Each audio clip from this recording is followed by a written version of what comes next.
Hello, and welcome to the Permission to Breathe podcast, a transformative space dedicated to providing a sanctuary where you can inhale deeply and exhale freely, embracing your grief journey unapologetically. I am your host, Dr. Tammy Isaac, here with you every Monday to offer comfort, guidance, and hope. Together we'll navigate this path, finding moments to pause, reflect, and breathe. Let's begin this journey side by side. Today's episode is sponsored by Let the Church Grieve by Dr. Tammy Isaac, a compelling book that explores the often overlooked subject of grief within spiritual communities.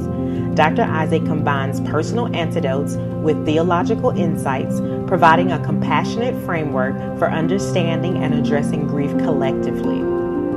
This book emphasizes the need for spiritual leaders to create safe spaces for mourning and guides congregations through the grieving process with faith and empathy. It's a must-read for anyone looking to support those experiencing grief within their spiritual communities. Grab your copy of Let the Church Grieve at www.drtammyisaac.com today and begin the journey towards healing and growth. Welcome back to the Permission to Breathe podcast. I'm your host, Dr. Tammy Isaac, and as always, this is your space, a space to slow down, to reflect, and to exhale the things that you've been holding on to in silence. Here we believe that healing begins with permission, the permission to feel, to speak, to rest, and to breathe, especially when life doesn't go the way that we've planned. In today's episode, we're going to be talking about something that maybe you've carried in your heart for a while, maybe because you've seen it and maybe because you've experienced it as well. But we're talking about today is workplace grief, not just grieving when someone at the job dies, though that does matter.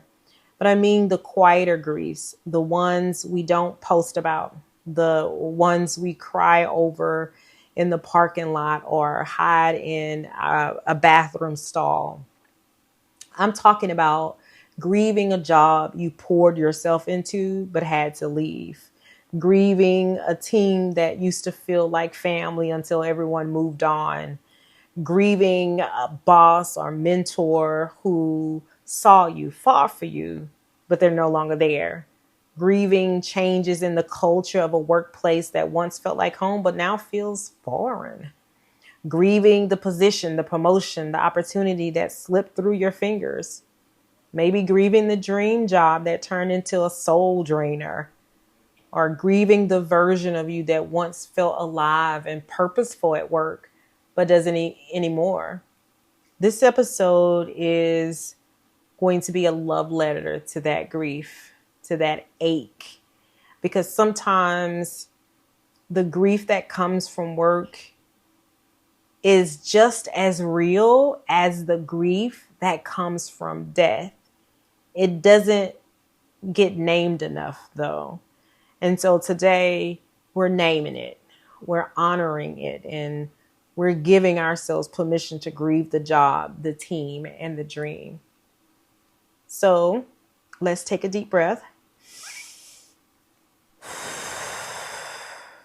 And remember, you're not alone. Let's dive in. Whether you were laid off, let go, or had to walk away from your own well-being, losing a job isn't just a career shift. It's a life shift. And yet we often treat it like it's just paperwork. Turn in your badge, pack up your things, send that goodbye email. But what happens when your heart didn't get the memo? Because of many of us, that job wasn't just a paycheck. It was part of our identity. It gave us purpose. It gave us structure. It gave us a reason to get up in the morning. And it may have even been a place where we felt affirmed, useful, and seen. So when it's gone, when the rhythm is interrupted, grief can show up. But often it's silent. It hides in the little moments, the the urge to check your old work email, the sudden emptiness of your calendar, the way your mornings feel aimless, the sting when someone asks, so what do you do now? The inner voice that says, was I not enough or did I fail? Those are inklings or little moments of hidden grief. It's not just about the role, it's about what that role represented: security, value, connection, and identity.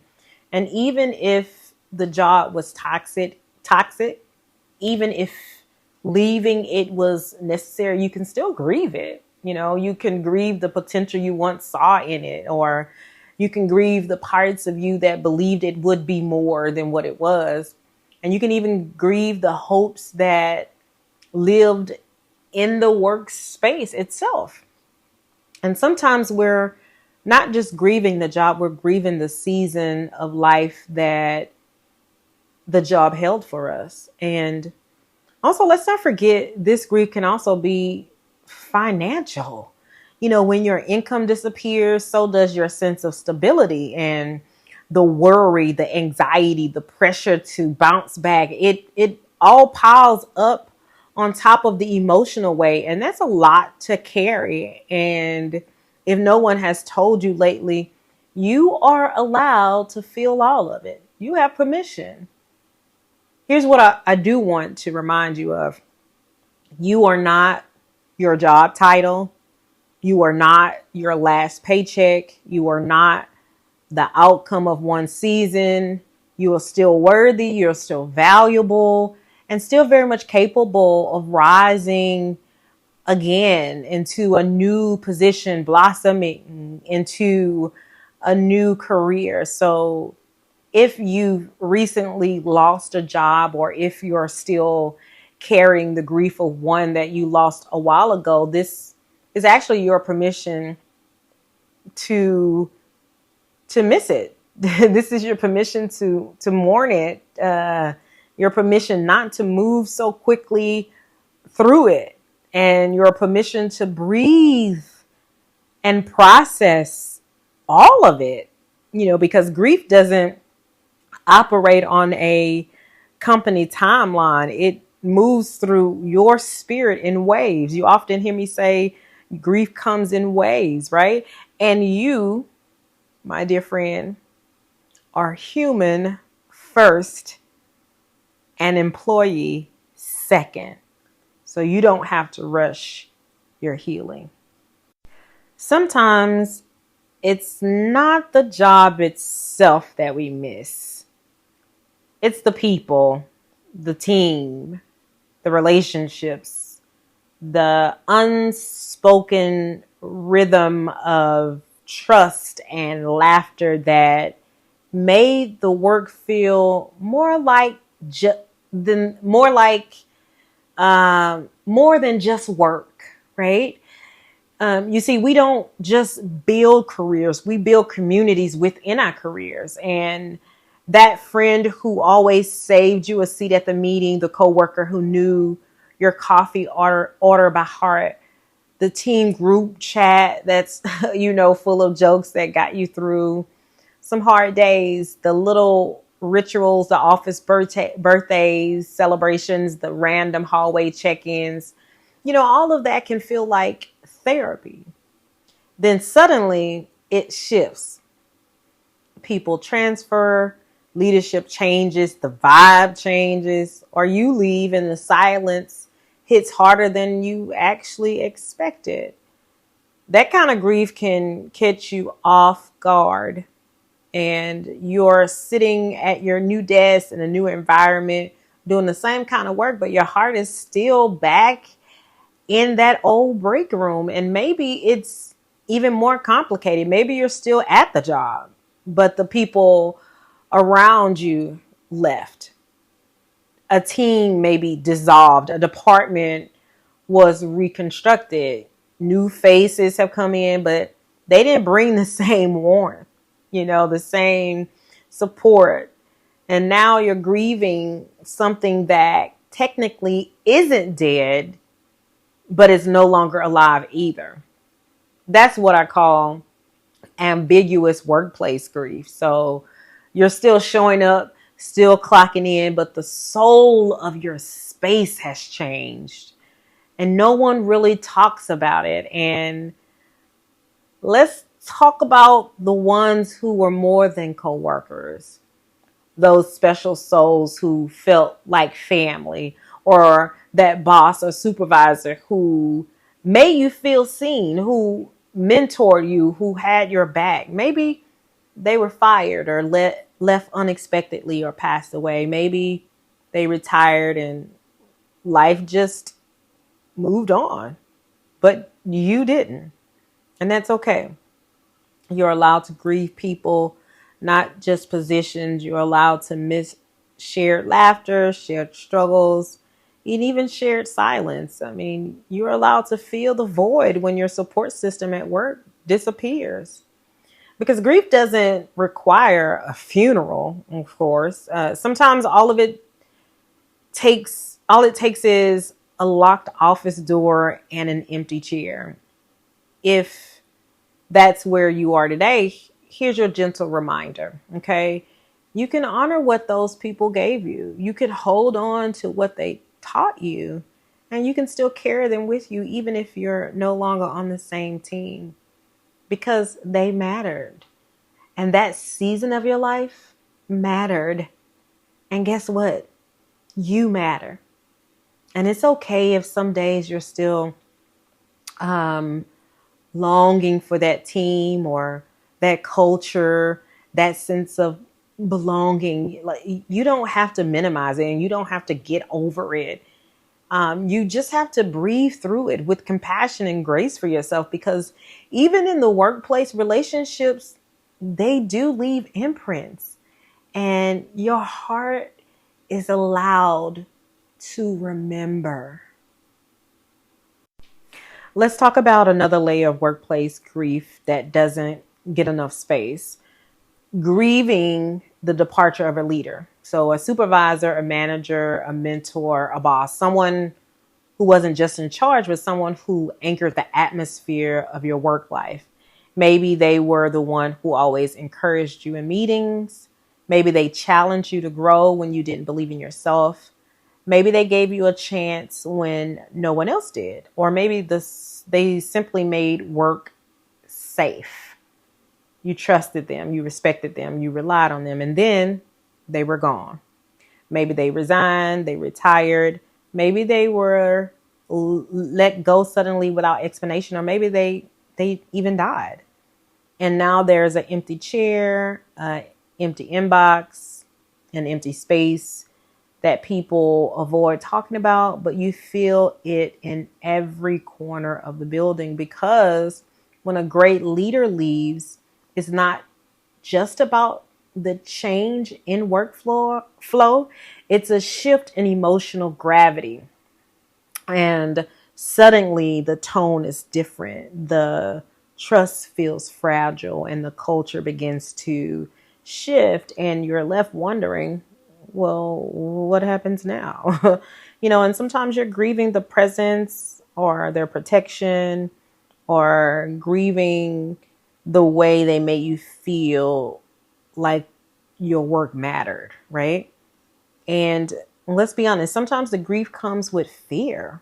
What will leadership look like now? What will will my voice still matter? And will I be seen, heard, or protected? If they were a source of wisdom, comfort, and consistency in your life, their absence is more than just professional. It becomes personal. And I'll say this year, not just this year, but I'll say within a 6-month time frame, my department manager resigned, and then my administrator at the hospital where I work also resigned. And so these were two important figures in my life, in my career, and in my workspace. And I had built good relationships with, that I also looked at as a leader who recognized that my voice mattered, a leader who I felt like their presence brought protection, that their presence and guidance was important and very vital to my success. And I was able to flourish and do things because of them. And, when they left, you do have that. Well, I'm going to say I had that lingering question of, wait a minute, what is my leadership going to look like now? Like, who's going to take that place? Who's going to be my manager now? And wait a minute, are they going to be as kind? Are they going to be as compassionate? Will they really have the heart of the people for them? Will they make space for us? Will I be able to have that same type of rapport and leadership? Will I be able to look up to them? So that's so much, and just being nervous about who. I still don't have that manager yet, but days go by and months go by, and you wonder, who's going to be in here, or is the next person going to come and just mess everything up? You have those questions. And then, at the administrative level, then you have somebody new comes in, and really, when the administrator that we had was definitely embedded in this place. And so when she left, it was like a whole wind just kind of knocked everybody out of the way. And it was kind of like, okay, well, what do we do now? Like, and then we have new people who are coming in, new faces and new leadership structures that we have to now make space for this change and this newness, which can be very much overwhelming and is something to be grieved, right? Because there's a shift we talk about. There's shift. The atmosphere, the culture can shift, and we are just really hoping that because of the change or the shift, that things will be well. And so you kind of have this nervous feeling of thinking like, what's going to happen? And these are signs of grief, especially how persistent they are, how they linger, how we respond and acknowledge our emotions to them, And we may not feel like, these new people we can talk to. We may feel even silly just how deep it affects us. And, I have noticed people, try to kind of move forward and not acknowledge that it has affected them, but it has. When you've been in a relationship with your leader for so long and you've been working in a place so long, that does affect you, right? But I also want to tell you this, that, you're not silly for feeling that way. You're just loyal, you're human, and you're grieving. These people played important roles in your life, in which they should, right? And we have to learn to grieve them and grieve the change, grieve the new culture and the shift, so that we can be healthy and move forward for what actually lies ahead for us. Grief, I mentioned earlier that it doesn't just show up at funerals, right? It doesn't need a funeral. It doesn't need any of that. It can show up in your offices, in whispered conversations, in when you're longing for a leader who made a difference. These things show up in your unspoken loyalty. All these things show up. And listen, it's okay to take your time, and it's okay to miss them. Even if someone new has filled a role, it's still okay to feel hesitant and cautious, or even lost for a little bit. But here's what I do want to offer you today, and I offer myself, is you can honor them by remembering the lessons they taught you. So I definitely, for my past manager, I have learned a lot from her. She had a lot of wisdom and just a lot to share and pour into. So I often recall a lot of the things that she shared with me, and kind of fashion myself in that wisdom and direction that she has given to me. And that's a way that I am able to honor her and also remember what she's done. Also, you can carry their legacy in the way you lead, you serve, or show up for others. And that's what I believe I'm doing, is carrying my manager's legacy, um, by the way that I'm working, by the way that I am showing up every day for work, and how I'm performing with my patients and the staff here. And most of all, you can take the time to feel what this transition really means to you. And so I think a lot of times we don't necessarily process it. We hear it and we kind of act on the immediate emotion, but we really don't let it sink in and process what this really means and what this really will look like, before engaging in the newness, right? So if their absence has left a hole, it means their presence made an impact. And we can be honest with ourselves to say that these people, this person, place, or thing has really made an impact on my life. And so I am missing them, missing their presence, and really longing for them. That is something that is worth grieving. And that is something that is also worth remembering. And that is something worth breathing through. And you are definitely allowed to feel all of it. Are you grieving and feel like you're struggling alone? You don't have to walk this path by yourself. Book a virtual session with Dr. Tammy Isaac at Breathe Grief Counseling Center. Visit us online at www.breathegriefcounselingcenter.com. Dr. Isaac will help you put your emotions into words. She'll help you reduce the feeling of isolation. She'll help you understand that everyone grieves differently, and also help you prevent unhealthy coping mechanisms. Take control of your life with world-class counseling sessions today with Dr. Tammy Isaac. Sometimes grief isn't about what we lost. It's about what never came, what never happened, what we thought would happen, what we dreamed, planned, hoped, prayed for, and it just didn't come to pass. Maybe it was a promotion you worked so hard for. You gave it your all. You stayed late, spoke up, showed up, but the email went to somebody else, someone with less experience, or someone who was more connected, or maybe just somebody who wasn't you. Okay. Maybe you didn't even get the interview, or maybe no one told you why. You smile in public, but inside you're shattered, because this wasn't just a missed opportunity. It felt like a missed moment of recognition. Like, no one saw your potential, like your effort didn't matter. And that, my friend, is a deep and invisible kind of grief. And you're not just grieving the role, you're actually grieving the life that you thought you'd have in that role, the influence and the impact and the validation.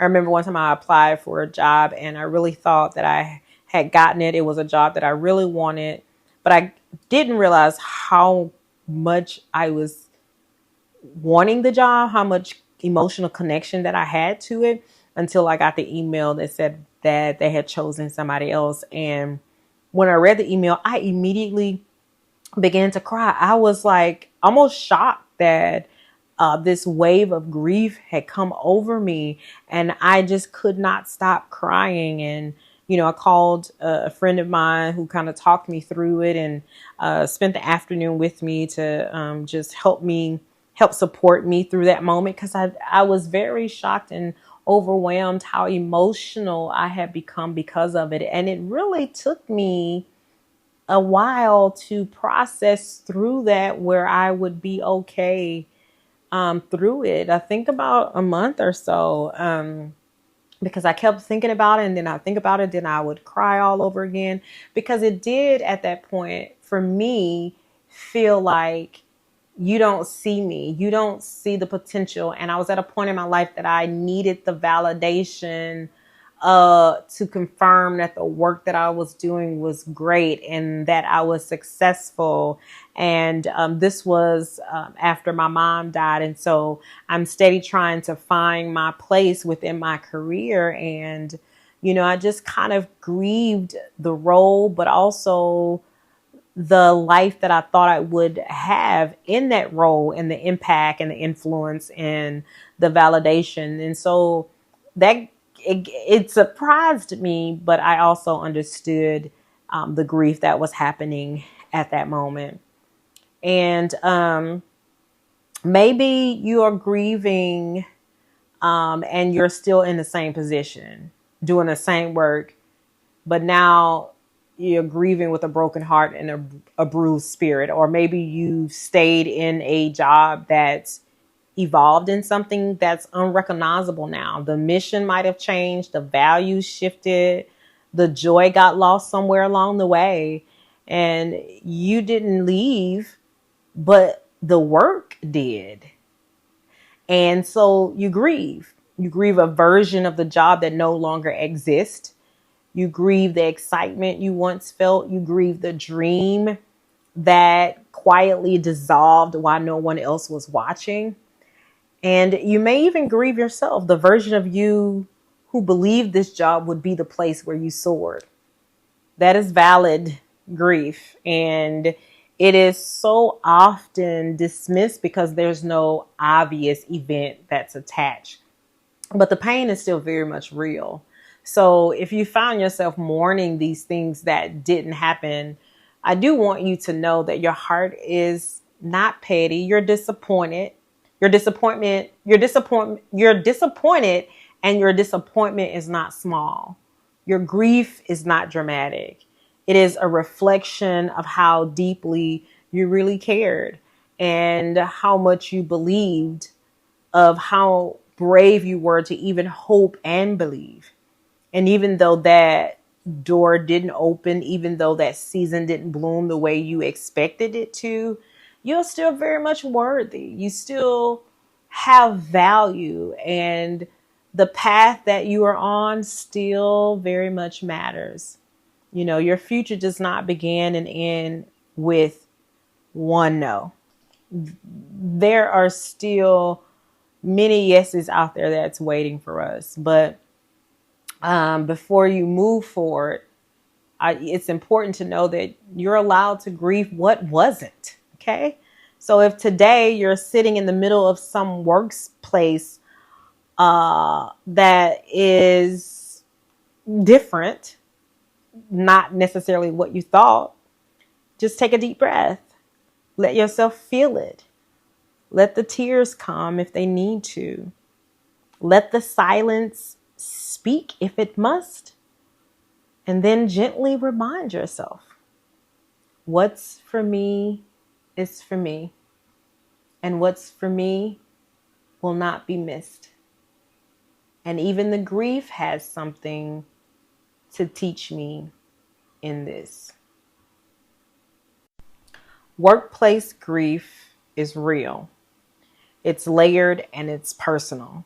You might be carrying grief from a job you lost, from a team that no longer exists, from a leader who left too soon, or from the version of yourself who once believed that work would fulfill you in a different way. And here's the thing.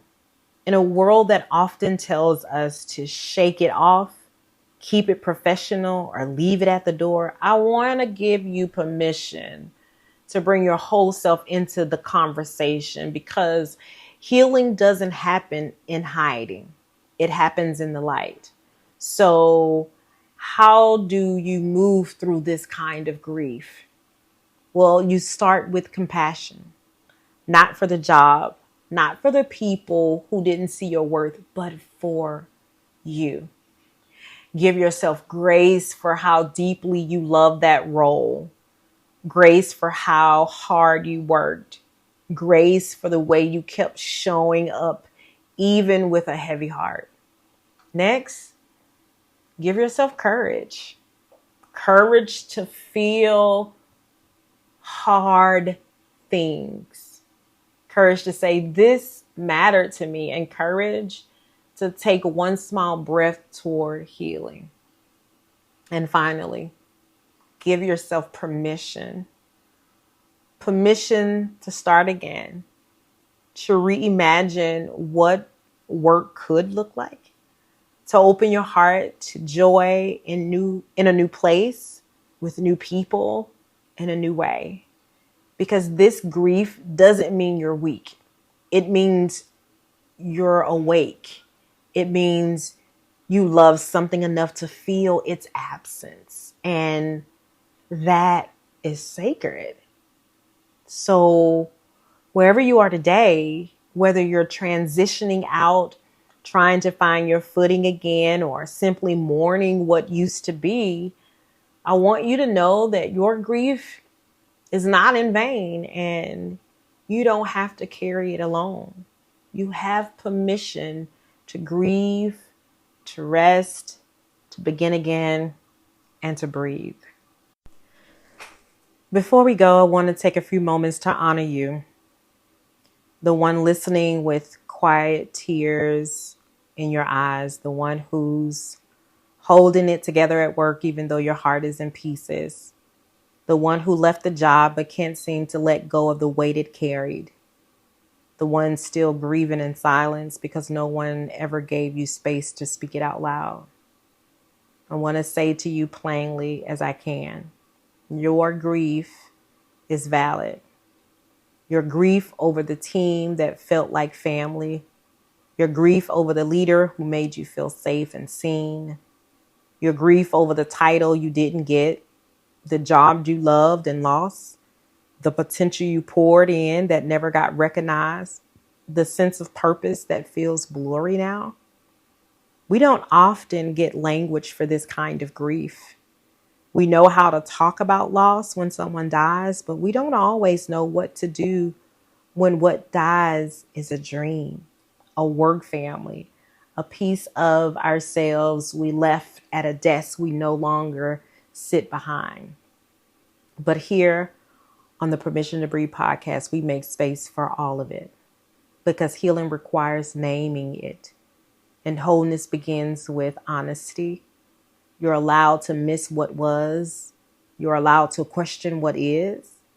And you're absolutely allowed to take time stepping into what will be. So here's what I want you to take with you today. You are more than your job title. You are not defined by what did or didn't happen. You don't need permission from your workplace to grieve what it took from you. And no matter how unacknowledged your grief has been, God sees it, and so do I. You have permission to breathe through the letting go. Permission to cry in the car. Permission to journal what you couldn't say out loud in the exit interview. Permission to miss them. Permission to start again. Workplace grief is real, and if no one else has said it to you, you're doing the best that you can. You're not weak and you're not broken. You are human and you are healing. And before we leave, I want to share an affirmation with you. If you would just repeat after me. I honor the grief I carry from the work I've done, the people I've lost, and the dreams I've released. I give myself grace in transition, strength in disappointment, and hope for what's ahead. My identity is not tied to a title. My worth is not defined by a position. I'm allowed to feel, I'm allowed to heal, and I'm allowed to breathe. Thank you for trusting me with your heart today. Thank you for showing up honestly, tenderly, and bravely. And if this episode brought comfort, clarity, or just the ability to exhale, please share it with someone who's grieving silently behind their desk or after a resignation. Until next time, I'm Dr. Isaac reminding you again and again, you have permission to breathe, you have permission to rest, and most of all, you have permission to breathe. Thank you so much for joining me today on the Permission to Breathe podcast. I hope today created space for you to breathe and find peace on your journey. I invite you to join me again next Monday for another episode as we continue to navigate this path together. Don't forget to like, subscribe, and to share the podcast. Until next time, take care and keep breathing unapologetically.